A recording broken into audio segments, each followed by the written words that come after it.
Welcome to the Marvelous Middle Age Podcast, where we are building a community of people who are in the midst of midlife, sharing our stories and learning from each other along the way. Each week, I'll have a guest join me to discuss a topic that impacts our lives and touches on some aspect of midlife. We'll discuss relationships, transitions, health and well-being, parenting, careers, and more. My goal is to encourage and support you and help you thrive as you navigate this adventure of midlife. Join me here each week for the Marvelous Middle Age Podcast.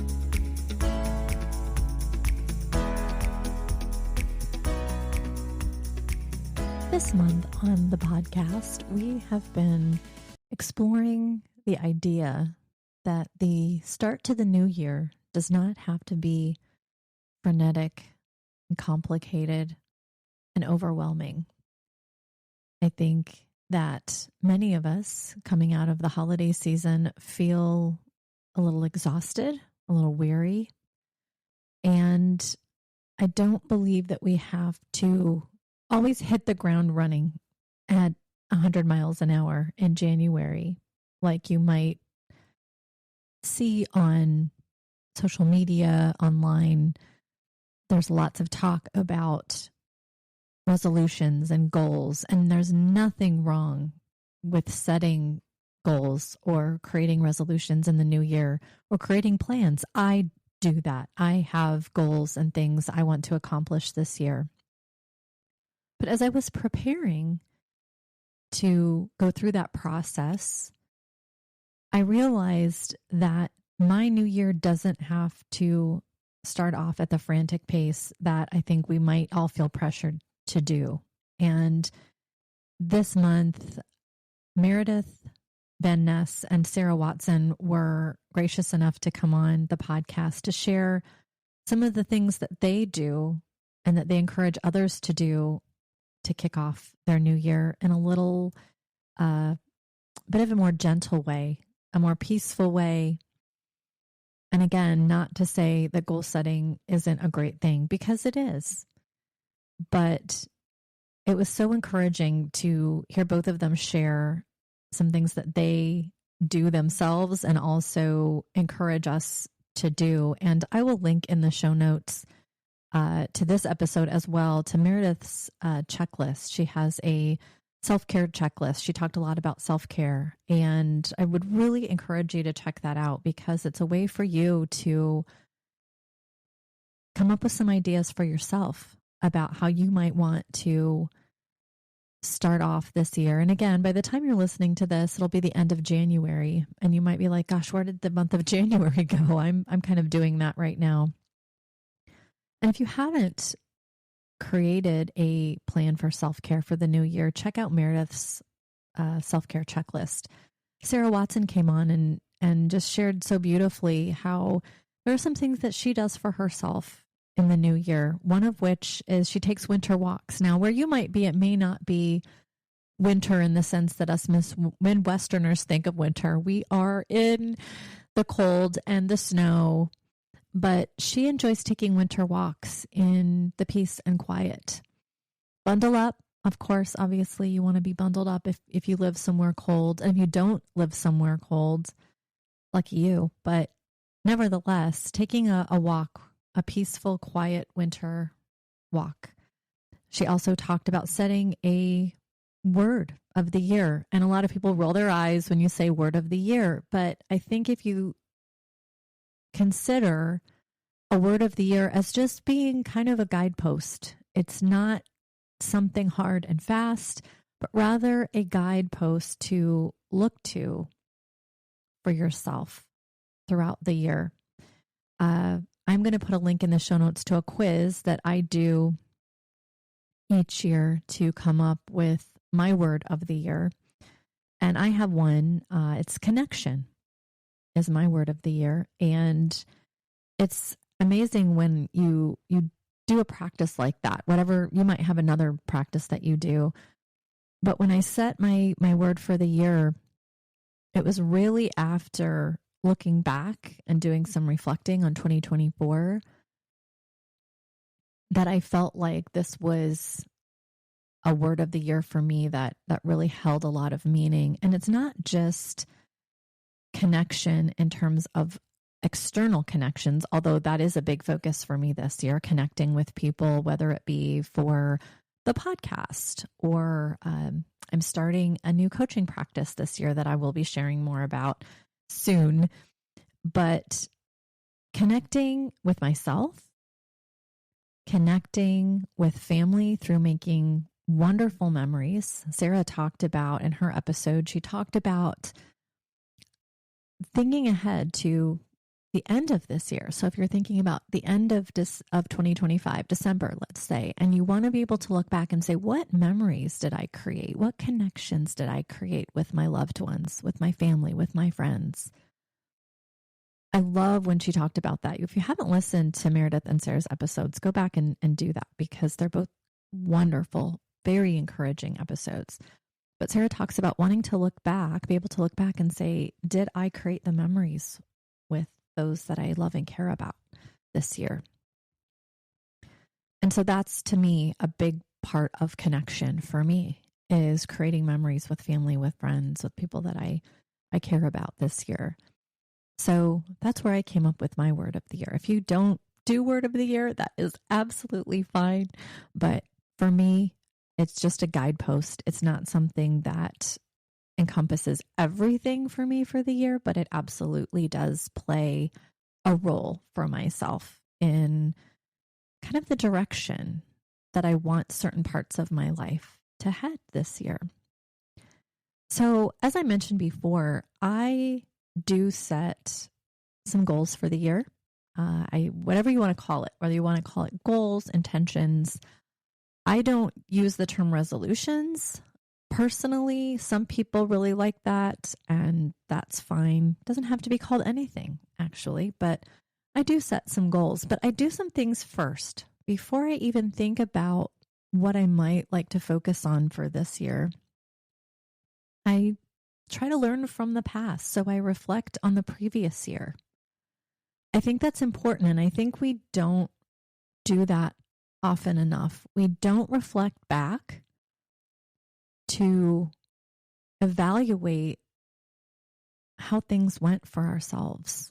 What worked for us last year? What were some things that we did, practices we put into place, routines? What are some things that worked well? What were the good things about last year?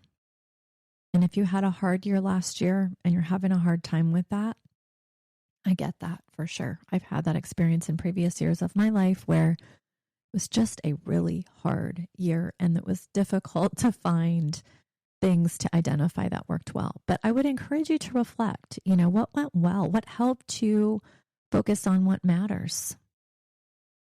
Even if you had a hard year, maybe try to name one or two things that went well for you. And hopefully that will give you the strength and the courage to focus on the year ahead and move forward.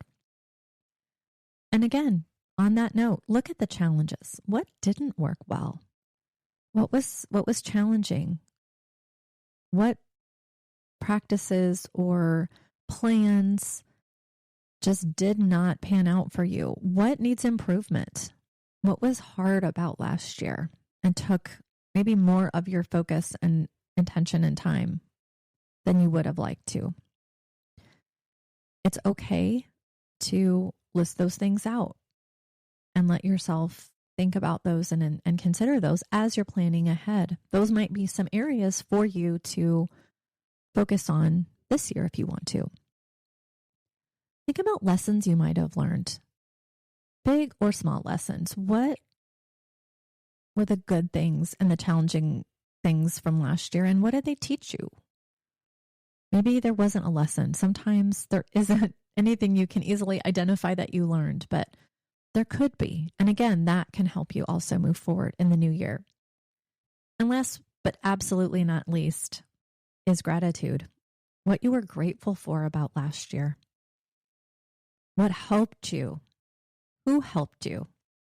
Right? There might have been some people in your life, whether it was family, friends, colleagues at work, whatever the case may be, that really helped you and supported you this year. And you can express your gratitude write their names down and why they were so helpful to you. I've shared a bit on my podcast about a mother's group that I am a part of. We all have children who are either on the autism spectrum or have ADHD or all of the above. And when I was reflecting back on my 2024, I wrote their names down because I'm very grateful for all four of them, to Josie and Brooke and Rachel and Lisa. And I listed out a reason why I was grateful for each one of them being in my life. We met in 2023. And so having a full year with them in 2024, I've known them almost 2 years now, has just been such an amazing part of my life. And I can't imagine not having them in my life. So that's an example of some people that really helped and supported me. So reflect, look back. And again, I just don't think we do that enough. And that's one practice that I do and have been doing for a while, because what it does for me is it helps me to think ahead and think forward for the new year. The next thing I do when I'm thinking about my new year is I look at where I am right now today.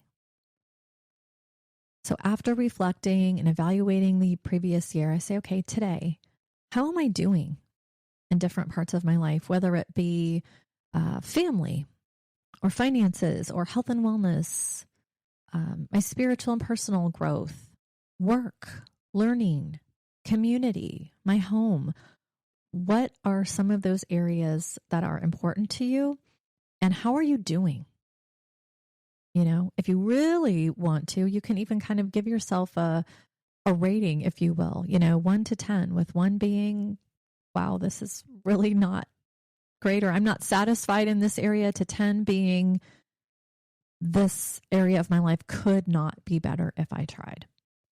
And just look at things honestly. And this is where you do have to really get honest with yourself, because there might be some areas that just aren't thriving right now, and that's okay.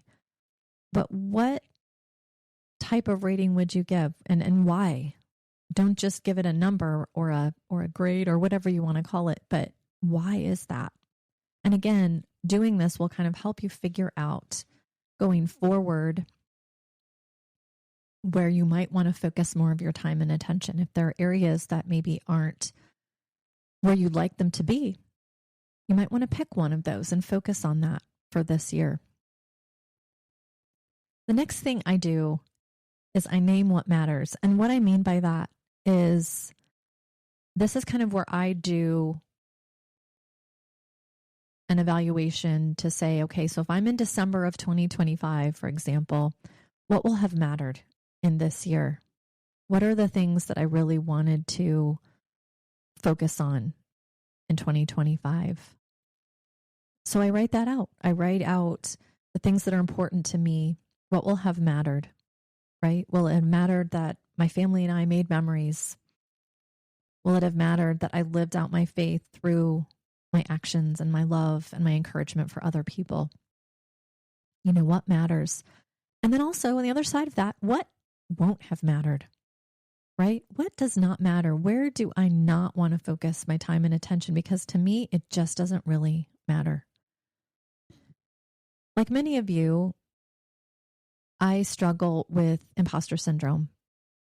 I look at what other people are doing, whether it be, on social media or even in my own community or whatever. And sometimes I look at what they're doing and I think to myself, oh my gosh, she is so much more accomplished than me.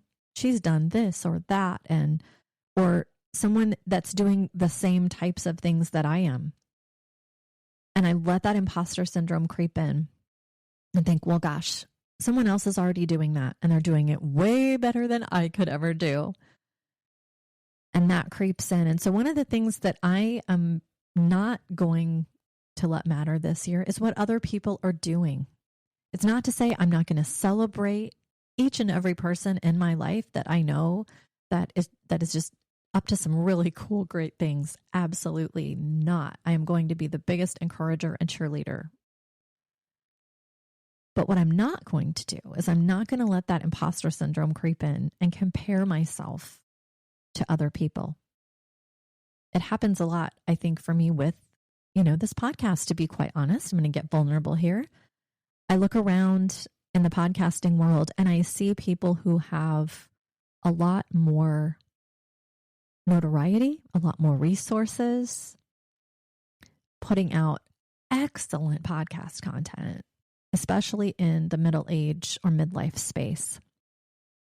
Several months ago, I saw that kind of a prominent figure in the middle age space was putting out a podcast. It looked so professional. It was, you can tell they have sound engineers and lots of resources behind it. And I thought, well, gosh, I'm just me doing this, recording all of this by myself.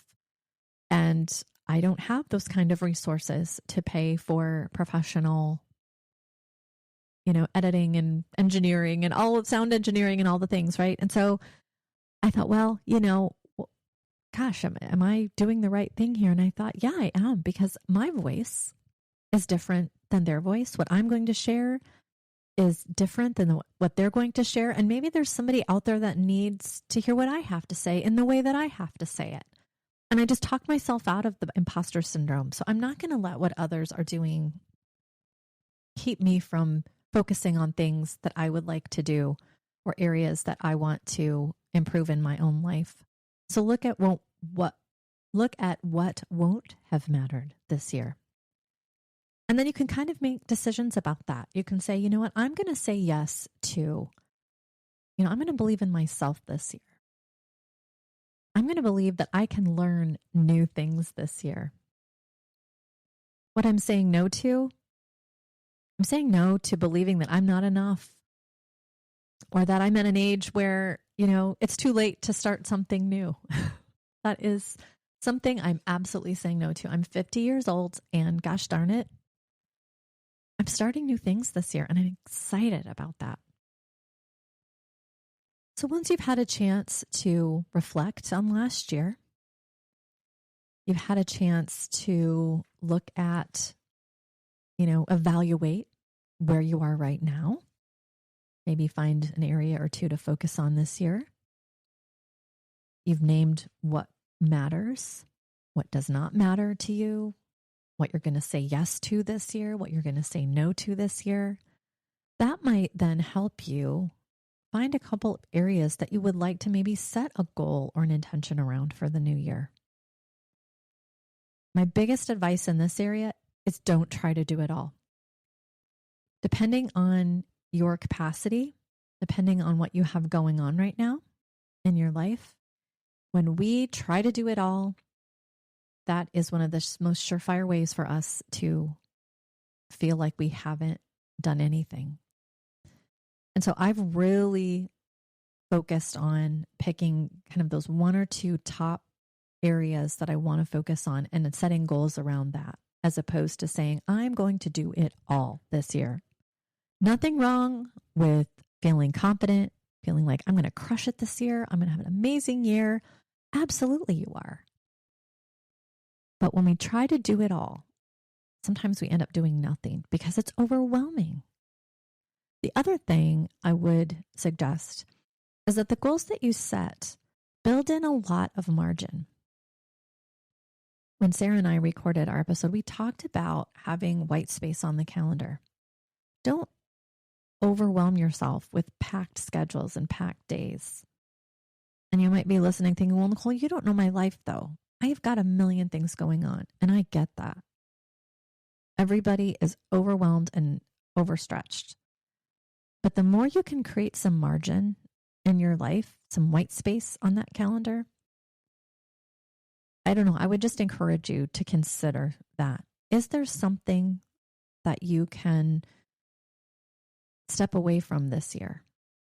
There are some things coming up for me that I'm going to be saying no to this year that I've done in the past that I'm ready to move on from those things. And that's okay, because I'm wanting to pursue some other things that I'm really excited about.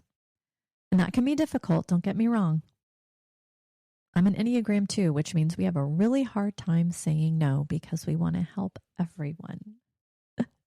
Going to learn a lot more on the Enneagram in the next season of the podcast, just to give you a little sneak peek. But I would just encourage you to create some margin, create some room for yourself when you're thinking about goal setting. You don't have to do everything in the first quarter of 2025, right? Spread it out. That's one thing that I do when I'm setting goals or I'm looking at focus areas for the year. I spread it out. I don't expect myself to complete everything right off the bat. And that gives me such a sense of peace and calm. Not only that I can do the things I want to do, but also I don't have to do it all right now. And that's very reassuring for me personally. So give yourself some margin and hold on to your goals loosely. Every 3 months or so, I kind of do it quarterly. I look at my goals and I say, are these still relevant to me? Are these still important to me? Are these still areas I want to focus on this year? Because they might not be. So my circumstances may have changed. Personally, professionally, whatever the case may be. And so I look at my intentions, goals, every 90 days so that I can just say, yep, this is where I want to go. This is the direction I want to head. You might only want to look at them once a year. Maybe you look at, halfway through the year in June, you look at them and you say, yeah, I'm still on track. This is still the direction I want to go. And if you decide you don't, there's things you can cross off the list, do it. If there's an area that you're like, yeah, in January, that was really important to me, but right now, 3-6 months down the road, things have changed and it's not a priority, and let it go. And that can honestly be one of the hardest things to do, is have a goal. You've set it in January. In January, it was something that mattered. It was something that was important to you. But maybe halfway through the year, you're like, gosh, this just really doesn't matter to me anymore. It's not as big of a priority. It's not where I want to focus my time, my attention, my resources. Let it go. As the song says, let it go. Because letting something go or saying no to something can open up yourself to something else. Or maybe it doesn't open you up to anything else, and that's where you get some margin in your life. These are just some things that I do to give myself a focus, a roadmap, if you will, a plan. You don't have to do any of this if you don't want to. But if there's something that I've said today that resonated with you, please let me know. DM me on Instagram, comment on the episode. A couple other things I would say would be, and you probably have heard this phrase before, progress, not perfection. That can be really difficult for some people. Some people are very focused on everything has to be perfect, or I'm not going to do it, or I'm going to be paralyzed. It doesn't have to be perfect. Any bit of progress towards something that's important to you is progress, and it does not have to be perfect. Take small steps. Break your goals down into doable, smaller steps. That's another practice that I do. I might have a big goal, but I break it down and I spread out those steps over the course of the year so I'm not overwhelmed. And last but not least, build in time for rest, for margin. We are not designed to go 100 miles an hour. Despite what the internet and social media and everything might tell you, we're not meant for that. So build time in for rest. And what rest might look like for you might look different than what rest looks like for me. Rest for you might be, traveling. That might be restful. Sometimes traveling isn't actually very restful, but sometimes getting away for a long weekend with someone you care about is restful. Rest for you might be, binging a show on Netflix. And I'm not saying you want to get into that habit a lot, but if that's something that gives you a break and you do it in a healthy way, go for it. Whatever rest looks like for you. It might look like booking a retreat for yourself. Look at the workshops that are out there. Look at the retreats that are out there. And find one that speaks to you. And do that. Pour into yourself, into things that matter to you. I would just encourage you to build margin and rest and white space into your schedule if you are able to do so. Well, I hope this episode has been helpful in some way. I hope that there might just have been one thing that I said that resonated, or that you found to be a helpful practice or a tip to help you have a great 2025. I shared that I'm making space in my life, kind of taking some things out because I've added in something that's been really exciting to me. I have been I don't know if I would say a student, but definitely a interested fan. I don't know if fan is even the right word, of the Enneagram. And you might be like, Nicole, what the heck is the Enneagram? I don't even know what you're talking about. Well, stay tuned, because in February, I'm going to be launching a season all about the Enneagram. And I don't want to give too much away, but I'm going to be talking about the Enneagram as a personal development tool, something to help you to understand yourself and others better. It's been very, very impactful and helpful for me in my life, personally, in my marriage, in parenting, in relationships with family. It's really been something that has meant a lot to me. And I recently became a certified Enneagram coach, and I'm going to be launching a coaching practice that I'm very excited about. And there will be a lot more to come on that. But that is something that I have wanted to do for a long time. And this year I just decided to jump in with both feet after, I've known about the Enneagram for over 8 years. And it took that long for me to decide to use the tools and skills and knowledge. I really want to help other people to understand themselves and to help them create impactful, meaningful change in their life. And so the next season is going to be focused on the Enneagram and what that's all about. So if it's something that you're like, I'd like to learn a little more about this, check out the next season. It will be launching in February. I'm very, very excited about it. Thank you so much for joining me today. I hope you have a wonderful day. If you're enjoying the podcast, please follow the show to make sure the latest episode is on your podcast feed each week. I would greatly appreciate a rating and a 5-star review on the podcast platform you're listening on. It helps others to find the show. If there are topics you'd like me to discuss on the show, please email me at themarvelousmiddleagepodcast@gmail.com or direct message me on Instagram at Nicole Stute. Thank you for listening.